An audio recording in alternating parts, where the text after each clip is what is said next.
Bonjour tout le monde, je suis Merveille Cougnier, la présidente de l'Amicale des étudiants africains d'Aix et de Marseille, dite AEFM.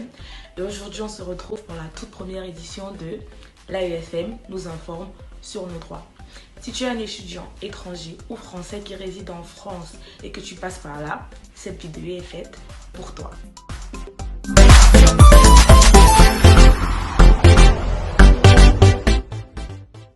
Aujourd'hui, on va parler des différents dispositifs d'aide au logement auxquels les étudiants ont droit et voir comment en bénéficier. Il s'agit notamment des aides pour payer son loyer, des aides pour payer le dépôt de garantie ou encore des aides pour la caution locative, encore appelée garant. Commençons par les aides pour le paiement du loyer. Elles peuvent prendre la forme d'APL, d'aide personnalisée au logement, ou d'ALS, allocation de logement social.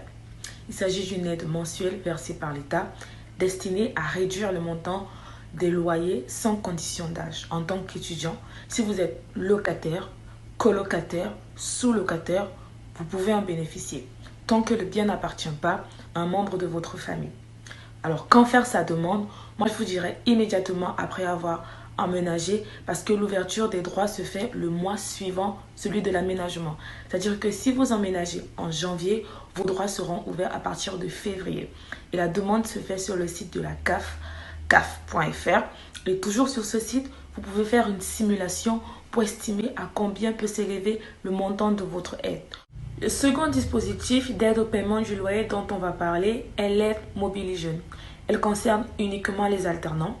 C'est un soutien financier allant jusqu'à 100 € par mois auquel tous les étudiants de moins de 30 ans en alternance résidant en France ont le droit de bénéficier. Pour faire la demande, rendez-vous sur le site d'Action Logement, actionlogement.fr. Maintenant, on va parler de la seconde catégorie d'aide au logement dont peuvent bénéficier les étudiants. Il s'agit de l'aide au paiement du dépôt de garantie, encore appelé la caution. Ici, on va mettre en exergue un seul dispositif qui est l'avance Loca-Pass. Il s'agit d'un prêt à taux zéro, c'est-à-dire sans intérêt, qui permet à l'étudiant de verser immédiatement le dépôt de garantie demandé par le bailleur et de le rembourser petit à petit sans payer d'intérêt. La durée maximale est de 25 mois et son montant maximum est de 1 200 €.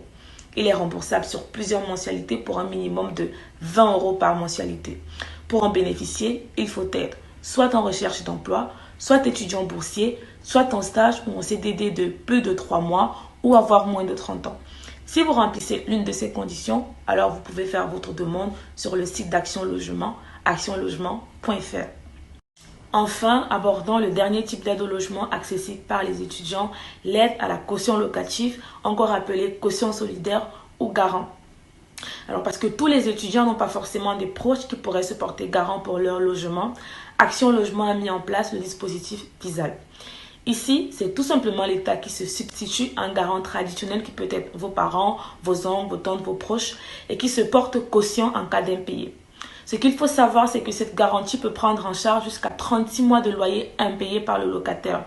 Et une fois le locataire en capacité de régulariser ses loyers, il procède au remboursement partiel ou total des impayés directement sur visal.fr via son espace personnel. Tout le monde n'est pas forcément éligible à cette garantie. D'ailleurs, vous pouvez tester votre éligibilité sur le site de Visal, visal.fr. Et si vous êtes éligible, vous obtenez cette caution en 48 heures. En bonus pour cette vidéo, je vais vous parler de deux autres dispositifs de caution locative qui sont un tout petit peu comme Visal. Alors pourquoi j'ai dit un tout petit peu? Parce que contrairement à Visal, ils ne sont pas gratuits. Donc je ne sais pas s'ils peuvent être considérés comme des aides. Par contre, ils peuvent aider des étudiants qui ne peuvent ni avoir de garant physique, ni avoir de garantie Visal. Il s'agit de Guarant Me et de Hunkel. Commençons par Guarant Me. Ici, ce n'est pas l'État qui se porte garant comme avec Visal, mais Guarant Me en tant que personne morale.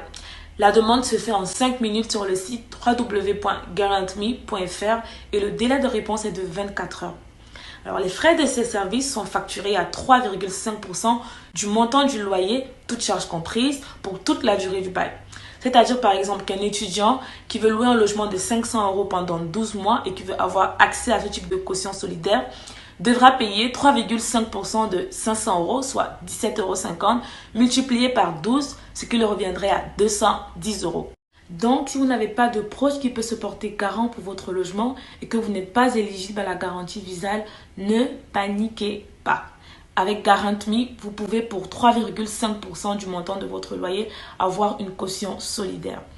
Petite précision, pour tous les loyers dont les montants sont inférieurs à 360 €, le prix du service de GarantMe n'est pas calculé. Il s'élève automatiquement à 150 €. C'est-à-dire que si vous payez un loyer de 250 € ou de 300 € ou de 350 € ou de 359 € même, le montant de votre caution solidaire sera toujours de 150 €. Le dernier dispositif de caution solidaire que nous allons voir ici est la garantie Henkel. C'est exactement le même principe que GarantMe. Les frais sont également de 3,5%. La seule petite différence, c'est qu'ici, le paiement se fait par mensualité. C'est-à-dire que pour un loyer de 500 €, tous les mois, vous serez facturé 17,50 € jusqu'à la fin de votre bail. Et pour bénéficier de cette garantie, il vous suffit de créer votre dossier sur henkel.fr. Voilà, chers étudiants, nous sommes à la fin de cette vidéo. Je vous mettrai les liens relatifs à tous ces dispositifs dans la description de la vidéo. Pour plus de contenu, pour mieux connaître l'AFM, vous pouvez nous suivre sur Facebook, sur Instagram et sur LinkedIn, où nous posterons régulièrement des offres de stage, d'alternance ou d'emploi de nos partenaires ou même de l'association. D'ailleurs, l'association recrute un stagiaire responsable de projet événementiel. Si vous êtes intéressé, n'hésitez pas à postuler sur LinkedIn. Je vous dis à très vite pour de nouvelles vidéos.